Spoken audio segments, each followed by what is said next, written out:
Hare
तुम्ही संत माया बाप कृपावंत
तुम्ही संत माया बाप कृपा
मारुती महाराज मातेकर यांनी दिनांक 3/8/1933 ह्या साली 1933 या सालातला जो भाग दुसरा आहे त्याच्यामध्ये प्रसिद्ध झालेले कीर्तन आहे, त्या पुस्तकातील एक 3 नंबरचं कीर्तन आहे. मिती श्रावण शुद्ध 12 दिनांक 3/8/1933 या साली संत मारुती महाराज माकनेरकर यांनी जगद्गुरु तुकोबाराय यांच्या अभंगावर केलेले कीर्तन आहे. कीर्तनाचा अभंग आहे. तुम्ही संत माय बाप कृपावंत, कायमी पतित कीर्तिवाण, अवतार तुम्हा धराया कारण, अनुद्धराया जन महादोषी, वाढावया सुख भक्ती भाव धर्म, कुळाचारी नाम विठोबाचे, तुका म्हणे गुण चंदनाचे अंगी, तैसे तुम्ही जगी संत जन, अवतार तुम्हा धराया कारण, अनुद्धराया जन महादोषी. तर ह्या अभंगात तुकोबा काय सांगतात? तुकोबा म्हणतात मारुती महाराजांना संत हे अभिप्रेत आहेत, कारण महाराजांना संतांचा प्रभाव माहिती आहे, कारण किंबहुना महाराज संत होतेच. ते म्हणतात की संत हे सर्व जीवाचे मायबाप आहे, त्यांच्यासारखे उदार कोणीच नाही, मायबाप पण नाही. मग तुम्ही म्हणाल मायबाप नाही म्हणजे काय? कारण या अभंगामध्ये त्यांनी म्हटलेलं आहे, मायबाप का नाही तर आई बापानं फक्त जन्म दिला, तोही लोभापोटी दिला, आणि लोभापोटी दिल्यामुळे आईने पालन केला. परंतु या जीवाची गती करणे हे फक्त संतच करू शकतात. एवढं संताचं महत्व आहे. कारण तुकोबाच्या एका अभंगामध्ये आहे, माय बापे पिंड पाळीला माया, जन्म मरण जाया संत संग. संतांच्या संगतीने जन्म मरणाची वारी चुकू शकते, एवढं संतांचं महत्व आहे. आई बापाचं महत्व प्राकृत याच्यामध्ये आपण सांगतो की बा आई बापाने आम्हाला जन्म दिला म्हणून आम्ही धन्य झालो. ठीक आहे, अनेकांचे जन्म होतात. मग विशिष्ट कुळामध्ये जन्म घेणे किंवा विशिष्ट कुळामध्ये जन्म झाला हे तुमच्या हाती आहे काय? हे तुमच्या हाती नाही. दुपारच्याच कीर्तनामध्ये की कालच्या कीर्तनामध्ये महाराजांनी सांगितलं की आपण ज्या ठिकाणी जन्माला आलो हे का आलो याचा तपास तुम्ही करा, की आपले मागचे जन्मीचे काय जे कर्म असतील त्याप्रमाणे आपण जन्माला आलो. मग याचा आपण विचार करतो काय? याचा आपण विचार करत नाही. कारण जीवांना उद्धार करण्याचं जो काम आहे, जन्ममरण घालवू शकणारे फक्त हे संत आहेत. आणि म्हणून तुकोबा म्हणतात की अशी तुमची कीर्ती जी आहे, काय मी पतित कीर्तिवान, माझ्यासारख्या पाप्याने तुमची कीर्ती करणे हे शक्य तरी आहे काय?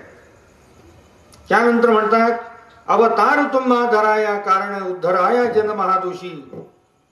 कारण सर्व जड जीवाचा पाप्यांचा उद्धार करण्याकरिता, जगाला सत्य धर्म सांगण्याकरिता. कारण दुपारच्या कीर्तनामध्ये महाराजांनी सांगितलं ईश्वरी धर्म काय आहे. ईश्वरी धर्म जो आहे तो म्हणजे संतांच्यानीच तो धर्म होऊ शकतो. आणि म्हणून याकरिता हा सत्य धर्म सांगण्याकरिता, धर्माचं पालन करण्याकरिता तुम्ही या जगामध्ये अवतार घेतला. आणि म्हणून याला अवतार म्हणतात. मारुती महाराज म्हणतात इतरांना अवतारी म्हणू नये, कारण अवतारी पुरुष हे काय आहे, अवतार कशा करता होतो, अवतारी म्हणजे कोण? अवतारी पुरुष त्यालाच म्हणतात की जो मनुष्याच्या जन्म मरणाचा फेरा चुकवू शकतो. जगामध्ये असा फेरा चुकवणारा कोणी नाही. कारण हे वारी चालूच आहे, पुनरपि जननम पुनरपि मरणम, मेला की जन्मला, जन्मला की मेला, मेला की जन्मला, हे चक्र चालूच आहे. याला पूर्वीचा शब्द आहे वारी. ही वारी म्हणजे जन्म मरण वारी. महाराज म्हणतात, ज्ञानेश्वराची आधीपासून हा शब्द आहे वारी. आपण म्हणतो पंढरपूरची वारी. ती वारी ही नव्हे, जन्म मरणाची वारी जो चुकवतो त्याला वारी म्हणतात. आणि म्हणून यांना अवतार म्हणतात. आणि म्हणून या संसारातून जन्म मरणाचा फेरा चुकवून या मरणातून कसे तरुण जावे हे संत सांगू शकतात, ते करून दाखवतात. आणि असे करून दाखवणारे म्हणजेच अवतारी पुरुष. आपल्याला इतर संतांबद्दल बोलायचं नाही, आपल्याला फक्त जे अवतारी पुरुष आहेत त्यांच्याबद्दल बोलायचं आहे. अवतार कोणाला म्हणतात? आजकाल कोणी संत झाले की त्याला अवतार म्हणतात. अवतार झाला. अवताराचं महत्व महाराजांना हे पसंत नाही. आणि म्हणून हे सांगून ते कर्क दाखवतात की त्यांनाच अवतार म्हणतात. आणि म्हणून त्यांनी काय केलं की विश्व हे उद्धरिले, महाराजांच्या आरतीमध्ये आहे, विश्व हे उद्धरिले दावरी भक्ती सायासन. आता विश्व उद्धरिले म्हणजे काय? ज्या माणसाने भक्ती केली त्याचं उदाहरण म्हणजे निळोबा. निळोबांचं उदाहरण पहा. कारण या जीवीचे त्या जीवी घालण्याचं जे माध्यम आहे ते फक्त संतच आहे. निळोबांना, महाराजांना काय होत आहे हे निळोबांना आधीच समजत असे. महाराज आता कुठे आहेत हे निळोबांना समजायचं. आज महाराजांना जेवणामध्ये कुठली भाजी पाहिजे, जी आवडी झाली ती महाराजांना निळोबांना बरोबर समजत असे. याला म्हणतात या जीवीचे त्या जीवी. आता सायन्सनी शोध लावलेला आहे. या जीवीचे त्या जीवी घालण्याचं माध्यम जे आहे तो सायन्सचा शोध लागला. म्हणजे या मेंदूतलं त्या मेंदूत घालणे, कृत्रिम बुद्धी. तर संतांना ह्या गोष्टी त्यावेळेसच अभिप्रेत होत्या की या जगामध्ये भक्ती, भाव, धर्म आणि सुख. अवतार कशा करता घेतला? वाढावया सुख, भक्ती, भाव, धर्म आणि कुळाचारी नाम विठोबाचे. जगामध्ये भक्तिभाव, धर्म आणि सुख हे वाढवण्याकरिता तुम्ही प्रगट झाले असे तुकोबा म्हणतात. भक्तीचे महत्व काय? भाव. भाव म्हणजे काय हे सांगून हे भक्ती, भाव, धर्म वाढवावा ही तुमची इच्छा असल्यामुळे तुम्ही अवतार घेतला. आणि म्हणून ते म्हणतात की आपणा सर्वांचा जो कुळाचार आहे, कुळाचारी नाम विठोबाचे. आपल्या सर्वांचा कुळाचार काय? विठोबा. विठोबा म्हणजे पंढरपूरचा नाही. महाराजांना तो विठोबा अभिप्रेत नाही. महाराजांनी सांगितलेला जो विठ्ठल आहे. महाराज म्हणतात विठ्ठल कोणाला म्हणावे? मनावरून विश्व हरण करणारा जो आहे, मनावरून विश्व हरण करणारा जो आहे त्याला विठ्ठल म्हणतात. ती शक्ती आहे. आणि म्हणून ही जी शक्ती आहे ही शक्ती प्रत्येक माणसाच्या मनाच्या, बुद्धीच्या पलीकडे ही शक्ती आहे. मनाच्या आणि बुद्धीच्या याच्या पलीकडे जी शक्ती आहे तिला आत्मा म्हणतात. पहा किती महाराजांचा अभ्यास आहे. कारण त्यांनी हे लिहून ठेवलं. याचं विश्लेषण कोणी करू शकत नाही. मला तरी कुठल्या कीर्तनात ऐकायला आलं नाही की आत्मा काय आहे, कुठे असतो आत्मा. आत्मा म्हणतात लोक, पण आत्मा म्हणजे काय आहे? तुमच्या मनात मन जे आहे आणि बुद्धी जी आहे, ध्यान लावल्यानंतर मनाच्या बुद्धीच्या पलीकडे जी शक्ती आहे त्याला विष्णुपद म्हणतात, हरिपद म्हणतात. आणि त्या ठिकाणी आम्ही राहतो असं संत म्हणतात. आणि म्हणून तो जो प्रकाश आहे मनाच्या बुद्धीच्या पलीकडे, तो प्रकाश म्हणजेच आत्मा. ती म्हणजे शक्ती म्हणजे आत्मा. आणि असा आत्म्याचे त्यांनी वर्णन महाराजांनी केलेलं आहे. आणि त्यांचे नाम हा आपला कुळाचार आहे. आणि असा हा कुळाचार महाराज म्हणतात वाढवण्याकरिता संताचा जन्म असतो. कारण वाढवया सुख, भक्ती, भाव, धर्म, कुळाचारी नाम विठोबाचे. हे नामाचं जे बीज आहे, हे नामाचं बीज रोवून आम्ही भक्तिभाव वाढवतो. एवढंच. हेची आम्हा काम बीज वाढवावे नाम. एवढंच काम संतांना आहे. म्हणून आजपर्यंत हा सनातन धर्म असा चालत आलेला आहे, पुढेही सुरू राहील. महाराजांच्या एका कीर्तनामध्ये ते म्हणतात की हिंदू धर्म नष्ट करण्याकरिता अनेक लोकांनी प्रयत्न केले, अनेक आक्रमणं झाली, परंतु हिंदू धर्म काही नष्ट झाला नाही आणि होणारही नाही. परंतु त्यांच्या एका लेखामध्ये लिहिलेलं आहे, हिंदुत्व बुडेल, उपदेशपर निबंध पुस्तक आहे महाराजांचे, ते तुम्ही वाचा. त्याच्यामध्ये महाराज म्हणतात हिंदुत्व बुडेल. का बुडेल? हिंदू धर्मामध्ये गैर चालीरीतीचा शिरकाव झाल्यामुळे, हिंदू धर्मामध्ये गैर चालीरीतीचा शिरकाव झाल्यामुळे हिंदू धर्म बुडेल आणि त्याला जबाबदार आपणच राहणार. आजकाल जगामध्ये काय वातावरण चालू आहे हे तुम्हाला माहिती आहे.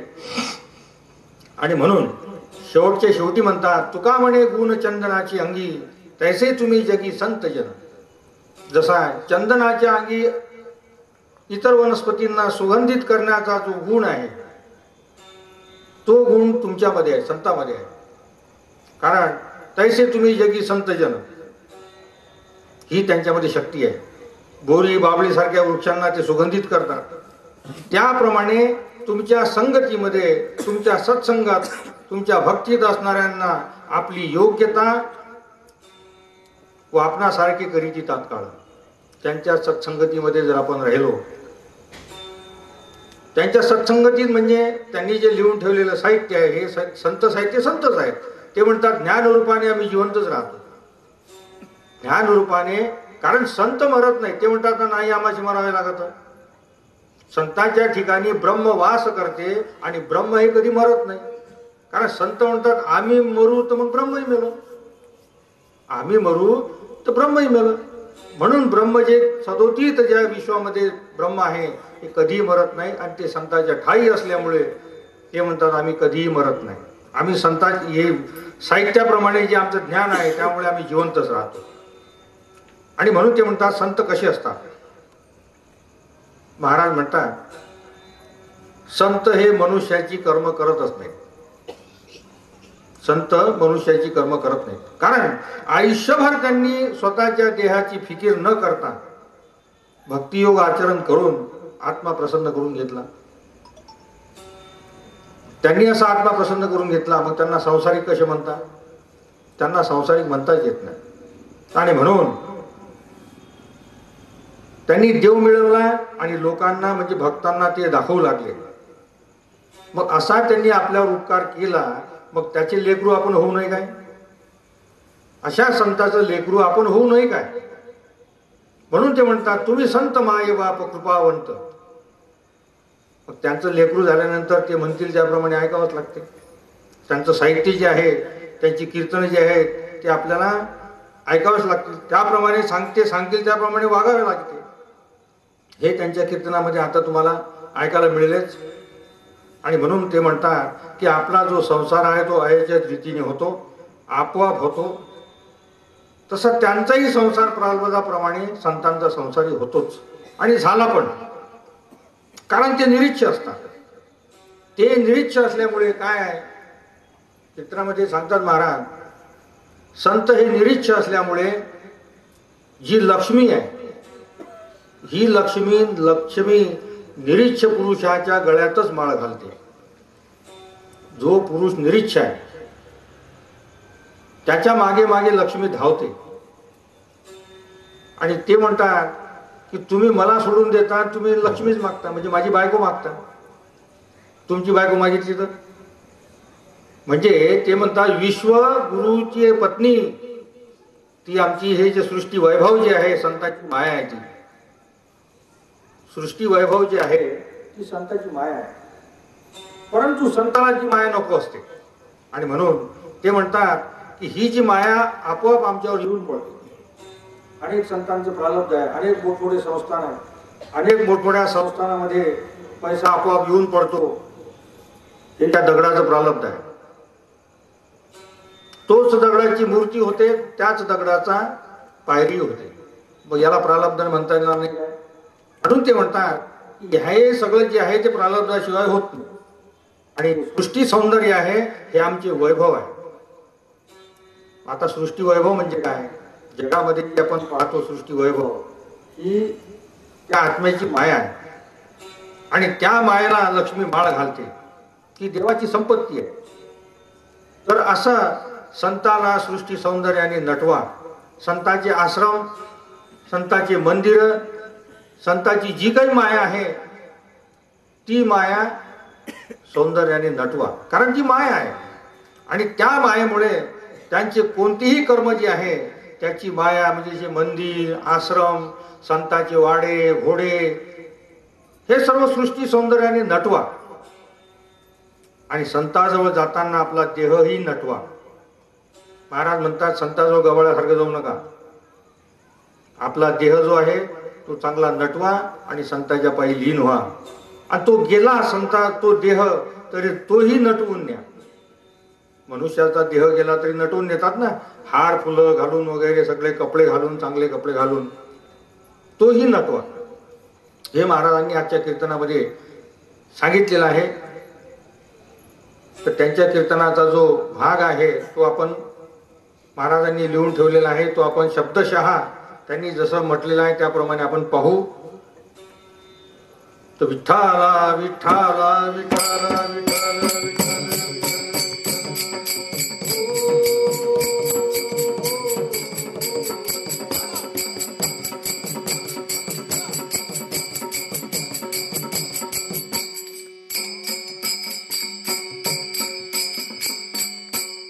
ठिकाणी महाराज म्हणतात की संतांची जी कीर्ती आहे ती जनाच्याने, वेदांनी, पुराणांनी होऊ शकत नाही. का होऊ शकत नाही? तर परमेश्वराचे ते अवतार आहे. मग परमेश्वर संसार करतो काय? विश्वाचा व्यापार करतो काय? संताला महत्व का आहे? परमेश्वर जो आहे ते म्हणतात या विश्वाच्या अतीत आहे. तसे संत जनाच्या व ईश्वराच्या अतीत आहेत. कसे? तर संत संसार करत नाही, ही अवतारी पुरुषाची पहिली गुण आहे. ते कसे असतात? तर ज्ञानेश्वर म्हणतात बुद्धी निश्चय आत्मज्ञान ब्रह्मरूप भावी आपणापण ब्रह्मनिष्ठा राखे पूर्ण तत्परायण अहर्निशी. मनुष्याची जी कामे आहे ते संत करतच नाही. संताला मनुष्य म्हणतात तरी ते सांसारिक कामे करतच नाही. कारण त्यांनी वेदावर, शास्त्रावर, पुराणावर, बायको, पोरं यांच्यावर त्यांनी अनुताप धारण केलेला असतो. तो अनुताप इतका धारण केलेला असतो की स्वतःच्या देहाची सुद्धा चाड त्यांनी ठेवली नाही. एवढा योग त्यांनी आचरण केला. आणि असा योग आचरण केल्यामुळे त्याला मनुष्य आणि संसारिक कसे म्हणावे? त्यांनी काय केले? आयुष्यभर कीर्तन केली. नित्य नवा कीर्तनी कैसा ओढवला रंग, कैसा ओढवला रंग.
संसारिक कसे म्हणतात?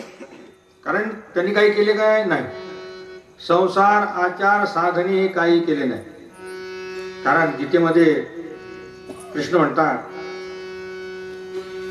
सततम कीर्तयंतो मा यतश्च दृढवता नमस्तस्यंच मा भक्त्या नित्ययुक्ता उपासते.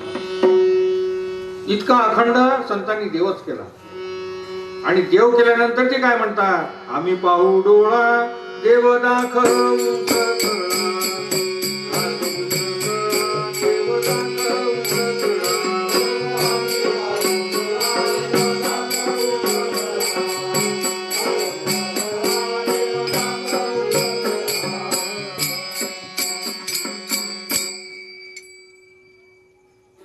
संतांचे महत्व सर्वाहून अधिक काय आहे, तर त्यांनी नुसता देव केला म्हणून, आणि देव केला म्हणून ते देव झाले, आणि सर्वांना देवाचे दानही वाढू लागले, सर्वांना देव दाखवू लागले.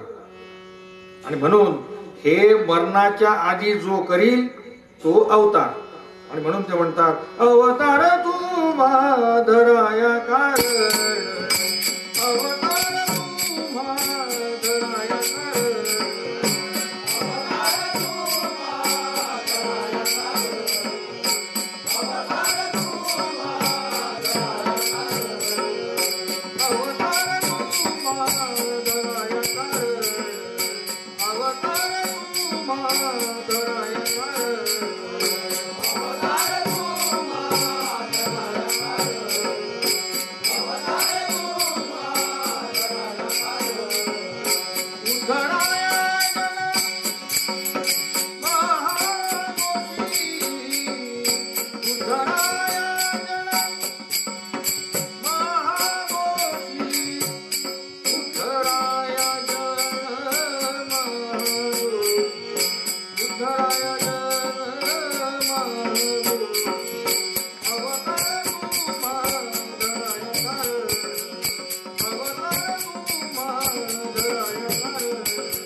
देव साधून जो दुसऱ्याला दाखवील त्याला अवतारी पुरुष म्हणतात.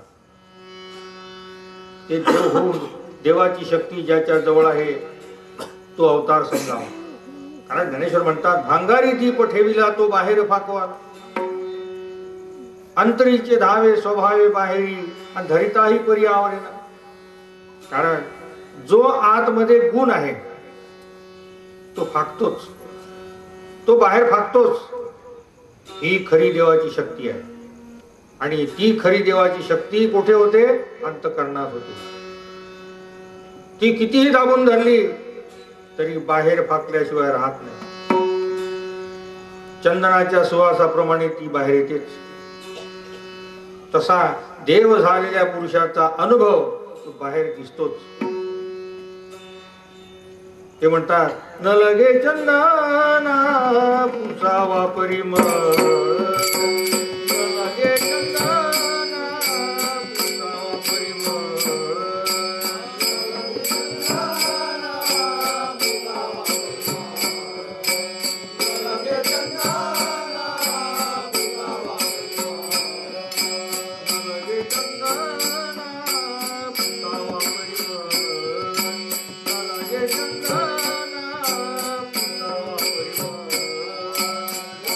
Chanda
अनुभव जो असतो तो बाहेर पडतोच. जो अवतारी महात्मा असतो तो देव असतो. आणि महाराज म्हणतात ही शक्ती ज्याच्यामध्ये असेल ते धर्माचरण. तलाव बांधणे, वेद पठण करणे ही सर्व खोटी आहे. तुकोबा काय म्हणतात? तुका म्हणे काही नाही अवघे आहे संतापाई.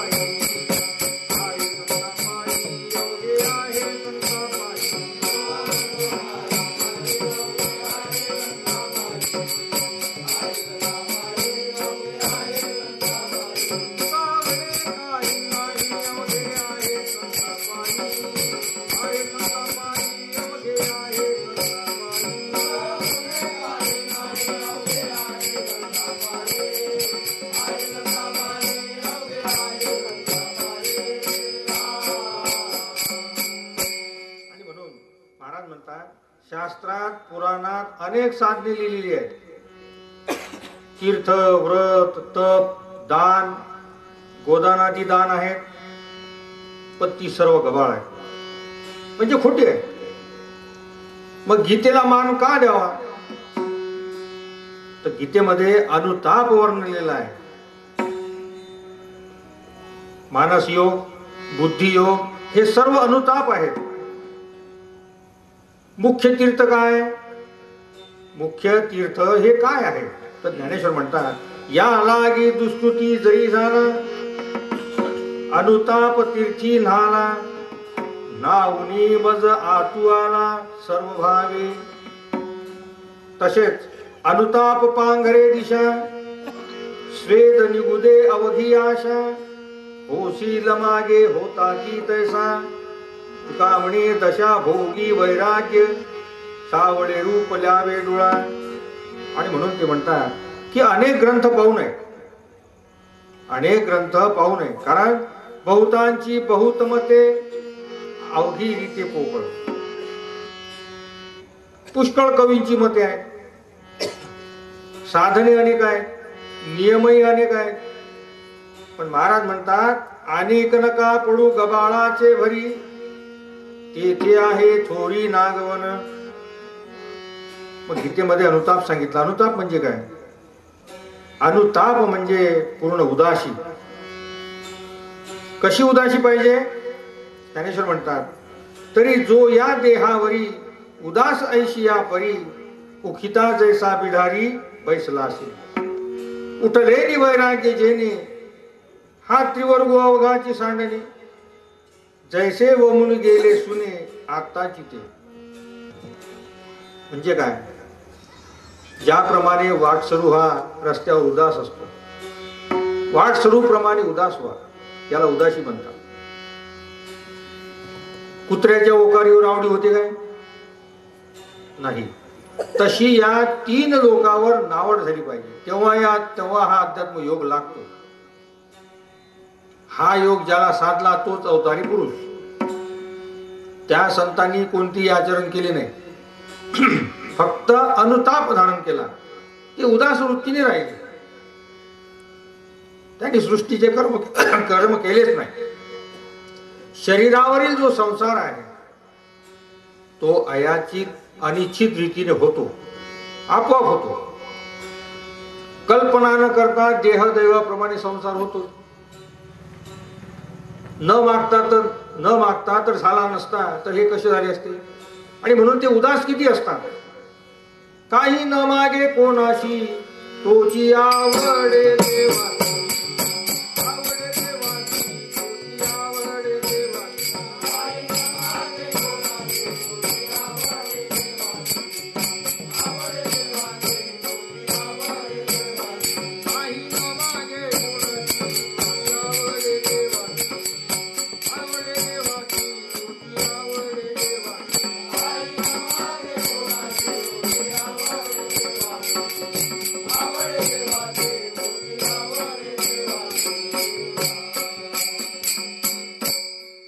संत म्हणतात आपोआप कल्पना न करता देह दैवाप्रमाणे संसार होतो. काही न मागे कोणाशी तोची आवडे देवाची. असे संतावर अयाची रीतीने त्यांच्यावर द्रव्य येऊन पडते. पावसाप्रमाणे त्यांच्यावर माया पडते. जो निरीच्छ पुरुष असतो, निरीच्छ पुरुषाकडे लक्ष्मी हिंडत माळ घेऊन फिरते. ती निरपेक्ष पुरुषाच्या गळ्यात घाल. लक्ष्मी ज्याला माळ घालते तो पुरुष शोभतो. आणि जे मायेची इच्छा धारण करतात, मायेची इच्छा धारण करणे म्हणजे तिला बायको करणे. बायको करणे म्हणजे आशेने भोगाला पाहणे होय. म्हणून एकनाथ महाराज काय म्हणतात, लक्ष्मी विश्वगुरु हरीची पत्नी, लक्ष्मी विश्वगुरु हरीची पत्नी, ती ते जो तो राखे अभिलाषुनी, नेदिती हरीची हरी लागोनी, त्या ते पत्नी हरी पत्नी. जे सृष्टी सौंदर्य आहे ही लक्ष्मी, आणि यात स्वामीचे वैभव आहे. म्हणून तिला स्पर्श हा सिद्धाने केलाच नाही. म्हणून तुकोबा काय म्हणतात, म्हणून रुसलो या संसारा,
विश्व वैभव म्हणजे देवाची संपत्ती आहे.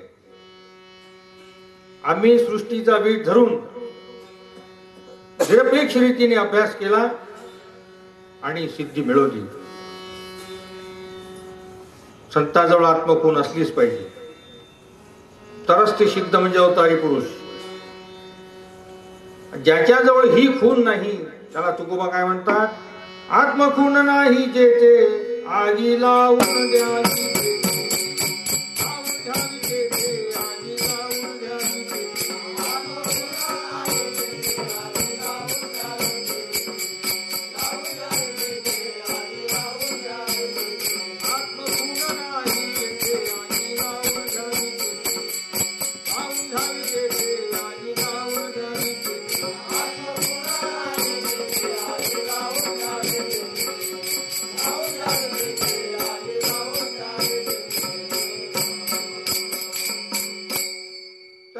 जवळ ही आत्मखून असलीच पाहिजे, तरच ते सिद्ध म्हणजे अवतारी पुरुष, म्हणजे महात्मा, म्हणजे देव. आणि अशी ती देवाची माया वाढते. म्हणून देव म्हणतो की अशा अनुभवी पुरुषाच्या घरी मी लक्ष्मी सहित राहतो. ज्ञानेश्वर वर्णन करतात, आपुलेने कांतेशी ते जगदंबा जयापाशी, मग आणि मादिक कायदाशी नवती तया ते. ज्या ठिकाणी नवरा राहतो त्या ठिकाणी मीही म्हणजे लक्ष्मी त्याच्याजवळ राहते.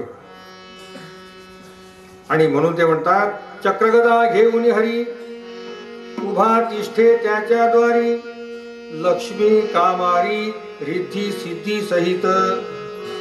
ते म्हणतात मी भक्ताच्या कानावर कोणतीही गोष्ट येऊ देत नाही. मी भक्ताच्या कानावर कोणतीही गोष्ट येऊ देत नाही.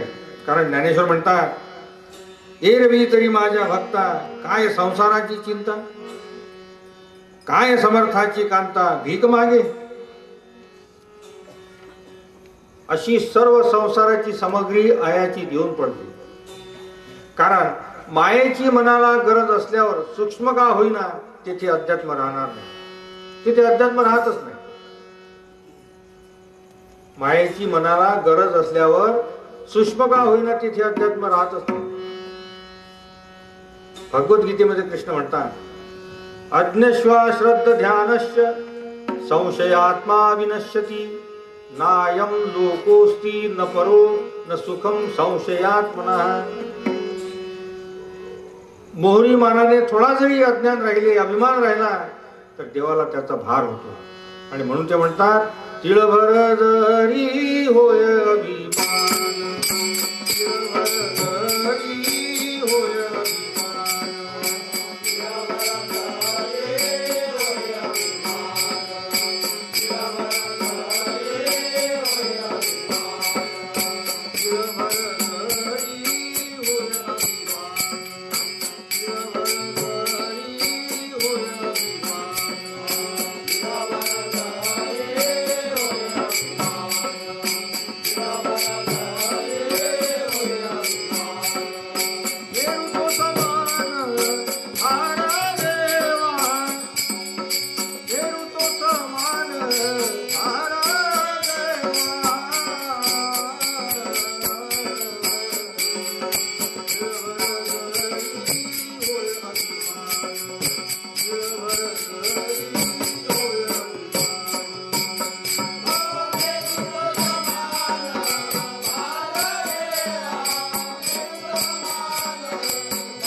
अज्ञान राहिले, अभिमान असल्यास तो भार होतो. ज्या ठिकाणी विषय वासना, द्रव्य वासना, कर्म वासना जर असेल तेथे चुकूनही अध्यात्म जाणार नाही. तो कितीही एका ठिकाणी बसला पण आत वासना जर असली तर अध्यात्म मिळणार नाही. कारण संत म्हणतात वासनेचा संग जरी राहे चित्ती, वासनेचा संग जरी राहे चित्ती तरीच भोगती जन्म मरण. कितीही आचरण केले, बाहेर पाठवल्या नाही, स्त्रीचा संबंधही आला नाही, द्रव्य कपडा अन्न कोणाचे स्वीकारले नाही, पण मन लालची होते. असे मन लालची झाले त्यामुळे मन अज्ञानीच राहते. म्हणून गीतेमध्ये कृष्ण म्हणतात मन्मना भाव मद्भक्तो मध्याजी मा नमस्कुरु मा मे वैश्यशी युक्तेव मात्मानं मत्परायणाः. म्हणून याकरिता काय केले पाहिजे? महाराज म्हणतात याकरिता मनाला भक्त केले पाहिजे. मनाला भक्त केले पाहिजे. तीळभर वासना राहिली तरी वाईट. संतांच्या मनात काय? जागृती स्वप्न सुषुप्ती यात, जागृती स्वप्न सुषुप्ती यात चिन्मात्री जडले चित्त तोची निरपेक्ष एथ इतर चिंतन भवबंधू. ज्याच्या मनावर इच्छा नसेल तो योगी म्हणजे सिद्ध, म्हणजे तोच महात्मा, म्हणजे तोच अवतार. त्याचे अनिच्छ प्रारब्ध कसे असते? बाहेर पहा. देह हो का लक्ष्मीयुक्त अथवा हो का आपयुक्त, चित्त परमानंदी निश्चित या नाव मच्चित उद्धवा. हे अनिच्छा प्रारब्ध असावे. हे कसे होते? कारण देवाच्या ज्या मूर्ती असतात त्या मांडीव असतात. देवाच्या मूर्ती ह्या मांडीव असतात, त्या निरीच्छ असतात. काही काही मूर्तीवर लाखो रुपये वाहले जातात. आणि काही जंगलात जमिनीत पडतात. म्हणजे हे अयाचित प्रारब्ध दगडाचीही वाळताना दिसते. ज्या ठिकाणी अनिच्छ प्रारब्ध भोगाची ती माया वाढते. कारण ते म्हणतात हा शारीरिक प्रारब्ध भोग पहा. प्रारब्धे वाढे धन, प्रारब्धे वाढे मान, प्रारब्धे वाढे मान,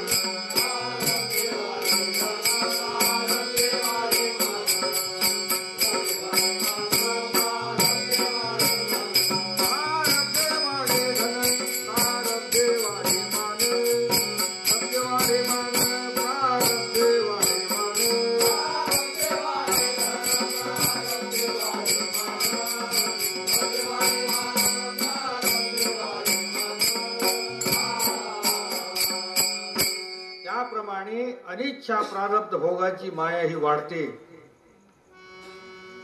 हा शारीरिक प्रारब्ध भोग कसा असतो? लोकांचा भाव होऊन धन आपोआप येते. याला पाप म्हणता येत नाही. हिंदू धर्मशास्त्र काय म्हणते? गीतेमध्ये कृष्ण म्हणतात पत्रम पुष्पम फलम तोयम यो मे भक्त्या प्रयच्छति तदहम भक्त्युपहृतमश्नामी प्रयतात्मना. त्या वस्तू ज्या आहेत ते यालाच वाहतात. आणि म्हणून तुकोबा म्हणतात तुका म्हणे देवा त्यांची केल्या पाणी.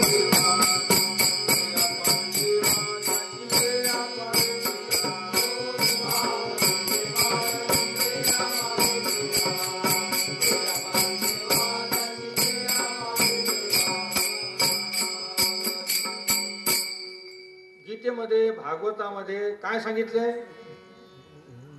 जो आध्यात्मिक पुरुष असेल त्या पुरुषाला हे वाहावे. म्हणजे असे ते अयाचित वाढते आणि असा त्याच्या अनिच्छा प्रारब्धावर संसार होतो. त्याच्या त्या आध्यात्मिक योगामुळे त्याचे नाव वाढते. ते कोण वाढवतो? ते देव वाढवतात. म्हणून ते म्हणतात सज्जनाचे माप चाले वाऱ्या हाती.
आध्यात्मिक योगामुळे त्यांचे नाव वाढते.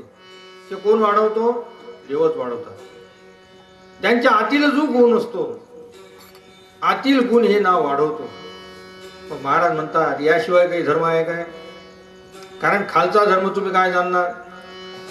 तो खालचा जो धर्म आहे तो निराश केला पाहिजे. गीतेमध्ये कृष्ण काय म्हणतात? धर्म कोणावर करावा?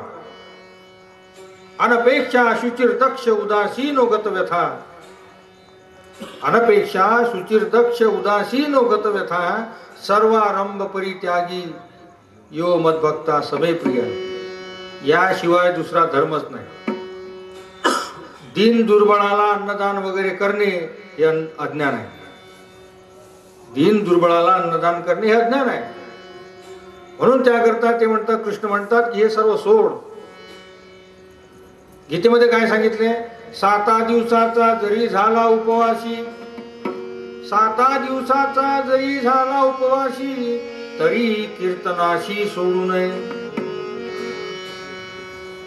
हे गीतेमध्ये सांगितले. गरीबाला दान धर्म करावा की नाही? नाहीच. कारण कृष्ण म्हणतात गीतेमध्ये, अभयम सत्व संशुद्धी ज्ञान योग व्यवस्थिती दानम तमश्च यज्ञश्च स्वाध्यायस्तप आर्जवम. ज्ञानेश्वर म्हणतात, का लावणी ज्याने केली तो खांडावया घाव घाली, दोघा एकची सावली वृक्ष दे जैसा. तर असा द्वेष रहित तू हो. खरे दान काय आहे? सर्वस्व अर्पण करणे हे दान होते. आणि गीतेमध्ये हा सात्विक धर्म आहे.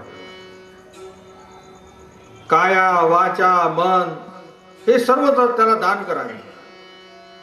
जो प्राकृत दान धर्म जो आहे हा गीतेमध्ये नाहीच. मग तेव्हा तो धर्म कसा? निराश होऊन परमेश्वर कमावला पाहिजे. मग ज्याला ज्ञान नाही, त्याला अज्ञान दशेतून कोणाचे दान घेणे हे पाप नाही काय? म्हणून परक्याचे दान घेऊ नये. स्वतःच्या कष्टावर पोट भरून भक्ती केली पाहिजे. पोटापुरते काम आठवावा राम राम. तर महाराज म्हणतात, कोणत्याही जीवाने धर्म घेऊ नये. ज्याला भक्ती करायची आहे त्याला परधन परद्रव्य हे साधकाला चालत नाही. शारीरिक धर्म सांगितला. काय सांगितला? रोगग्रस्त आंधळे पांगळे यांना अन्नदान करायचं आहे. पण हा धर्म ईश्वराला पोचणार नाही. खरा जर फायदा व्हावा असे जर तुम्हाला वाटत असेल तर तुका म्हणे आधी पूजा वैष्णवांची मांदी, त्या आध्यात्मिक योगाला पूजा, त्याची पूजा करा. काया वाचा मनाने पूजा हीच देवाला पोचते. इतका कडक साधक असावा. याचेच पूजन का? तर तो निरपेक्ष पाहिजे. एकनाथ महाराज म्हणतात, भागवतात म्हणतात, मार्गी अर्थ पडला असता माझा कोणी नाही म्हणे सर्वथा, तोही घेऊ जाता निरपेक्षता बुडा. समजा रस्त्यावर एखादे उपरणे पडले आणि ते सापडले. सापडल्यावर दौंडी देऊन कोणी जर नेले नाही तर ते आपणही नेऊ नये. अर्थ देखून लविंदना तो काळची लोभे वजा वाजवा केला. अशाची निरपेक्षता बुडाली. हाही साधू होऊ शकत नाही. हाही साधू होऊ शकत नाही. ज्याचे मन इतके उदास असेल तोची साधू ओळखावा.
मन इतके उदास असेल, तुकोबा म्हणतात तोची साधू ओळखावा देव तेथेची जाणावा.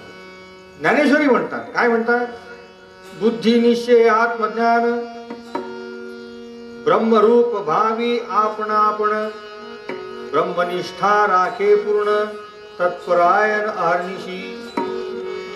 असा तो ब्रह्मरूपामध्ये निमग्न असतो. इतका तो मायेवर राहतच नाही, तो ईश्वर रूपावर गुंग झालेला असतो. आणि देव मग त्याचे इतके इमान पाहतो. इतके इमान पाहिल्यानंतर देव मग त्याच्यावर कृपा करतात. कारण एकनाथ महाराज म्हणतात, कृपेशी स्वतंत्र जन्म नाही. देव कृपा करतात, पण कृपेशी स्वतंत्र जन्म नाही.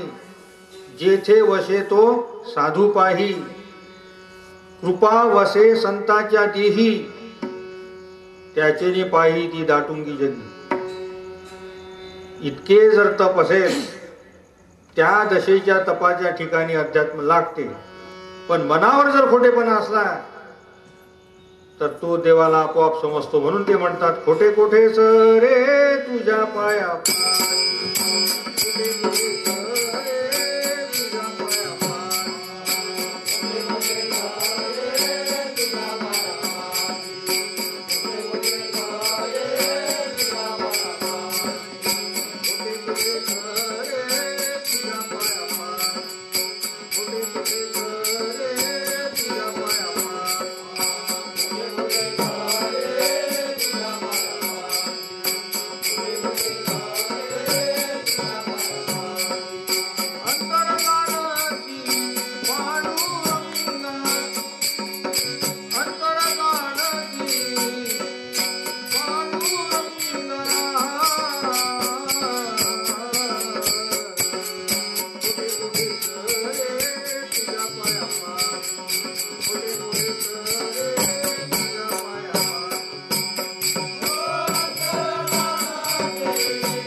असला तर तो देवाला आपोआप समजतो.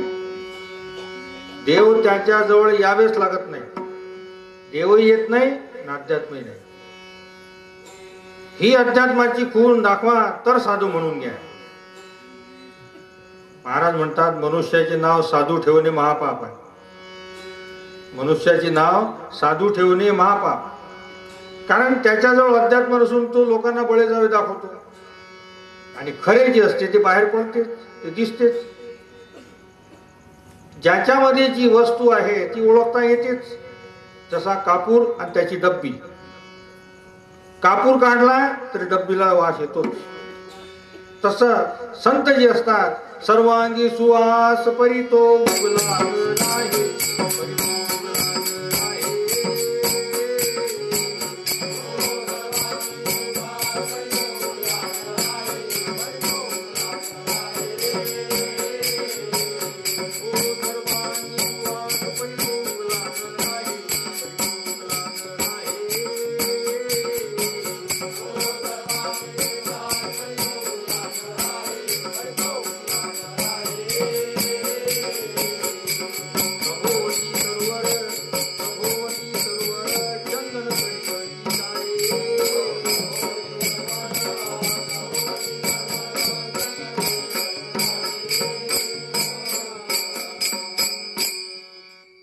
ज्यात जी वस्तू आहे ती ओळखता येतेच. योग तसा दश इंद्रियामध्ये त्याच्या दिसणारच. कारण अध्यात्म बाहेर खरे ठरले पाहिजे. बुद्धियोग मनावर काही नसल्यास तो खरा ठरतो. तसेच निरीच्छ रीतीने अध्यात्म हे खरे आहे. आणि म्हणून देव जो आहे तो मनुष्याला त्याच्या इच्छेप्रमाणे देतो. गीतेमध्ये कृष्ण म्हणतात, ये यथा मा प्रपद्यन्ते तांस्तथैव भजाम्यहं मम वर्त्मानुवर्तन्ते मनुष्या पार्थ सर्वशः. इतका खरा निरपेक्ष नसून उदासीन आहे. त्याला स्वप्न साक्षात्कार वेड्यात घालण्याकरिता देतो. असा देव खोडेल असतो. तो लोकांकडून फजिती करवतो. खोटे कोठे सई तुझ्या पायापाशी अंतर जानशी पांडुरंगा. म्हणून ही शक्ती फार मोठी आहे. हजारामध्ये एखादा सिद्धीला जातो. गीतेमध्ये कृष्ण म्हणतात मनुष्यानाम सहस्रेषु काश्य दतती सिद्ध हे यततामपि सिद्धानां कश्चिन्मा वेत्ति तत्वतः. एकनाथ महाराजही म्हणतात एका जनार्दनी थोडे लक्ष माझी एकच निवडे. ज्ञानेश्वरी म्हणतात काय म्हणतात हे ज्ञान जयाच्या हाती तोची समर्थ मुक्ती जैसा शतमख संपत्ती स्वर्गाची आहे. म्हणून या विरहित जे ज्ञान आहे ते अंतर्ज्ञान सुद्धा मायावी असते आणि एवढी भक्ती न केल्यामुळे ते होते. त्याचे आचरण संत सेवेचे होतच नाही. त्याला लालसाच होते. त्याला ध्यासाने मायावी साक्षात्कार होता. त्याला कीर्तन दिसते, भजन दिसते. पाहिले ते देखीजे पेरिली ते निपजे ते खरे की खोटे पाहिले पाहिजे. खोटे जे आहे ते बाहेर कधी त्याचे खरे भरावेच लागत नाही. पण एखाद्या वेळेस त्याला हे सर्व दिसेल पण ते त्याला कुंभपाकाला नेते. कारण देवदर्शनाचा मायावी अनुभव जो आहे देवदर्शनाचा मायावी अनुभव जो आहे तो त्याच्या हात मावतच नाही. कारण विश्व त्यागून चित्रात चित्ताची मात्रा न केल्यामुळे ते उतावळे करते आणि उतावळे झाल्यामुळे तो अहंकारावर येतो. अहंकार झाला म्हणजे लोकांचा गुरु होऊ पाहतो. बायका पुरुषाकडून असा तो खोटा म्हणजे आत्मा अनुभव तो फजिती करवतो. तो खोटाच भरतो. मग खरा कोणता?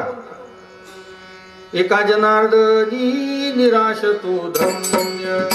एका जनार्दनी निराश तो धन्य.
तर एका जनार्दनी निराश तो धन्य त्याशी नारायण भेटी देत. बाकीचे जे साक्षात्कार आहेत देवाचा साक्षात्कार, नाथाचा साक्षात्कार, रामाचा, भागवताचा, वेदाचा असला तरी पापी. का पापी? तर तू मायावी साक्षात्कार आहे. पवित्र साक्षात्कार कोणता? तर जो साधक आहे तो कडक किती असला पाहिजे? तर त्याला देवाशिवाय इतर सर्वावर अनावड व्हावी. नावडावा जन नावडावा मान, नावडावा जन नावडावा मान, करुणी प्रमाण तुची होई. जो खरा असतो त्याला जनाचा आठवण असतो. त्यांची अशी दशा असते. अशी दशात मग आपला संसार कुठला, देहाचा मानपान कुठला? एकनाथ महाराज म्हणतात विरक्त ते ऐशी पहाव, स्त्री पुत्रादी अहम भाव, समूळ झाला ज्याचा वाव, विरक्ती निर्वाहो या नाव. निळा म्हणे विरक्त देही, ठावच नाही विषयाचा. यावर होणारा जो साक्षात्कार म्हणजे ब्रह्म म्हणजे तो सत्य असतो आणि तो झाल्यामुळे तो जगामध्ये वाढतो. जो खोटा असतो तो खोटाच पडतो. ब्रह्म अनुभव म्हणजे ज्ञान म्हणजे तो साक्षात्कार. आणि हा केव्हा होतो? वासना गेल्यावर होतो. म्हणून गीतेमध्ये कृष्ण म्हणतात, ब्रह्मार्पणम ब्रह्म हवीर ब्रह्माग्नो ब्रह्मणाहुतम ब्रह्मवेतेन गंतव्य ब्रह्मकर्म समाधीना. ज्ञानेश्वर म्हणतात, ज्ञानाग्नीची नी मुखे जेने कर्म जाळिले अशेके तो मनुष्याची नी वेखे परब्रह्म ओळखतो. जो वासनारहित चित्तावर होणारा जो साक्षात्कार असतो त्याला ब्रह्म साक्षात्कार म्हणतात. कारण आतली गोष्ट खरी करणारच. नपुसंकाची गोष्ट पहा. म्हणून तुकोबा म्हणतात, तुका म्हणे करून दावी आणि त्याचे पाय माझ्या जीवी. आणि हा जो गुण असतो पूर्ण ब्रह्मशक्तीजवळ, तो गुण असतो, तो करून दाखवतो. पहा कसा कृष्णाने अर्जुनाला युद्धापूर्वी पुढे घडून येणारे सर्व सांगितले. असा कृष्ण हा पूर्ण ब्रह्म होता. आणि म्हणून संत त्याचे वर्णन करतात, पूर्ण ब्रह्म होई रे वर्णू मी आता काय रे. पूर्ण ब्रह्म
अनुभव म्हणजे काय? ब्रह्म अनुभव. तो कसा असतो त्याचे उदाहरण पहा. रामाला लंकेला जायला सांगितले. रावण तुझ्या हातून मरणार वगैरे अगस्ती ऋषीने आधीच सांगितले आणि त्याप्रमाणे ते खरे ठरले. ज्याला म्हणतात ब्रह्म अनुभव, तो खरा झाला. महाराज म्हणतात असा मरणाचा अनुभवही खरा ठरतो. विषयाची स्वप्ने खोटी ठरतात आणि ती कुंभपाकाला नेतात. म्हणून आता अशी उदासी न धरता सर्व वाईट होत चाललेले आहे. शकुनाने लाभ हानी येथूनच कळतशी. म्हणून ईश्वरी अनुभव जो आहे तो मागून होत नसतो. मागून असे साक्षात्कार होणे हे त्याची दुर्बुद्धी होय. ब्रह्म अनुभवी जो असतो, पाहता पाहता गेले ते सारुनी एका जनार्दनी हरी बोला. जंगली काम करणारे लोक ते कधी भीक मागतात? ते भीक मागत नाही. मग हे जे खोटे अनुभवी जे असतात हे कसे भीक मागतील? खऱ्यांना अशी वासना होतच नसते. खोट्यांना काय म्हणतात तुकोबा? तुका म्हणे त्याला भवंडोनी बाहेर झाला.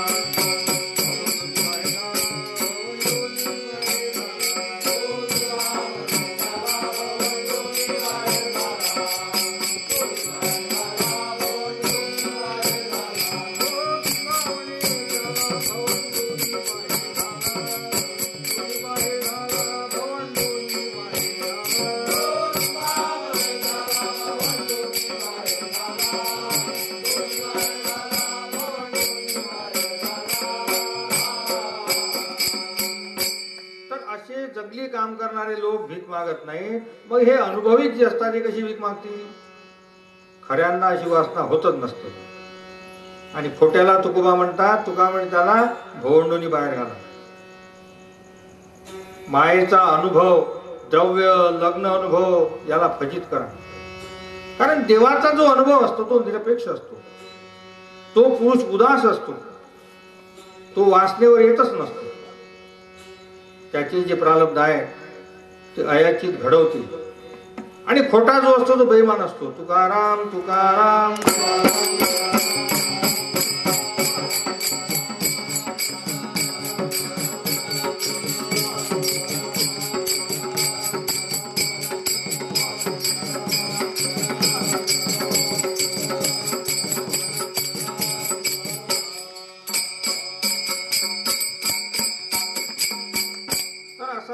खोटा जो असतो तो बेईमान असतो.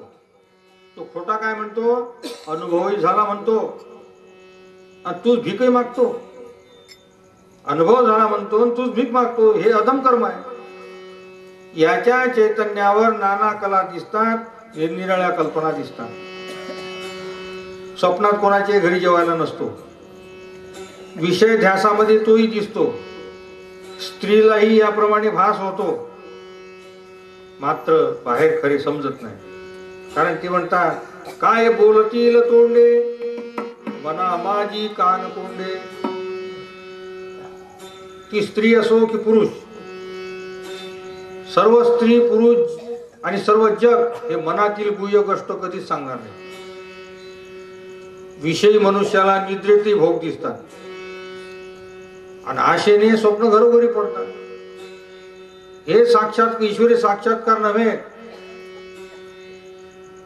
वैरामुळे, प्रेमामुळे, धनाच्या आशामुळे ते स्वप्न दिसते. पण ब्रह्मविद पुरुषाच्या ज्या वासना असतात त्या निर्मूळ झालेल्या असतात. त्यांना आशाच नसते. अयाचित रीतीने ते पडून असतात आणि योग साधना करून निरपेक्ष चित्ताने ते पडलेले असतात. म्हणून तुकोबा म्हणतात बोलविसी तैसे आम्ही अनुभवा, नाही तरी देवा विटंबना. म्हणून खऱ्या गोष्टीबद्दल बोलणे नको. त्यांना सायास करावे लागत नाही. ते आपरूपीच खरे भरतात असे ते संत असतात. अंतःकरणातील ज्ञानाची परीक्षा सायास न करता खरे भरले पाहिजे. कारण ब्रह्म हे सहज आहे. मग सहज आहे तर मग सायास कशाला करतो? तुकाराम तुकाराम.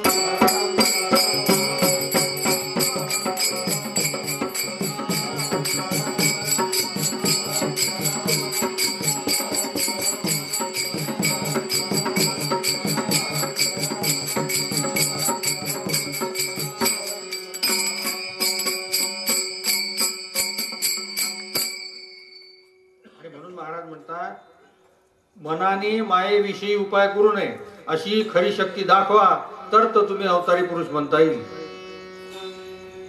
सर्व ब्रह्मातील मोठा अनुभव दाखवा तर खरे म्हणा. त्याची कोणतीही गोष्ट खरी भरली पाहिजे. मुंबईतील आगीची कथा ही सायास न करता खरी ठरली पाहिजे. आणि म्हणून हा मोठा अनुभव कोणाजवळ असतो? तो अवतारी पुरुषाजवळ असतो. म्हणून ते त्याचे वर्णन करतात. अवतार तुमा धराया कर, अवतार तुमा धराया कर,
अवतारी पुरुष असतो.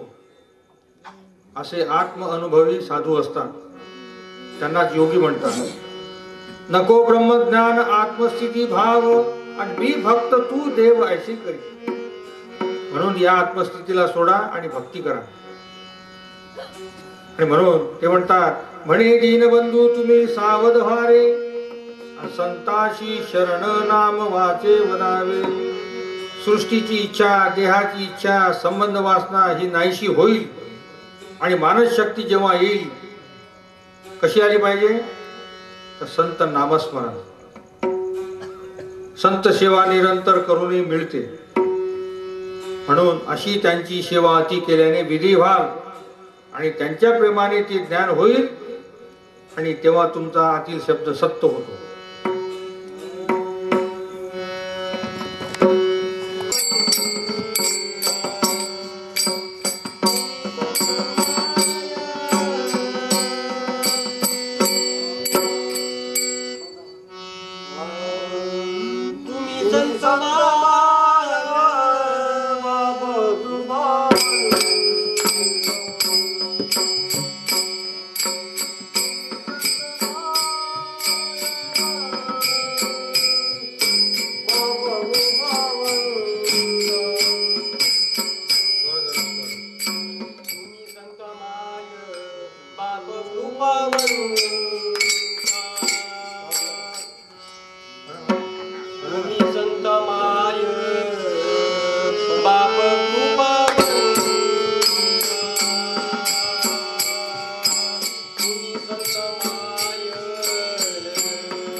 काय मागू देवा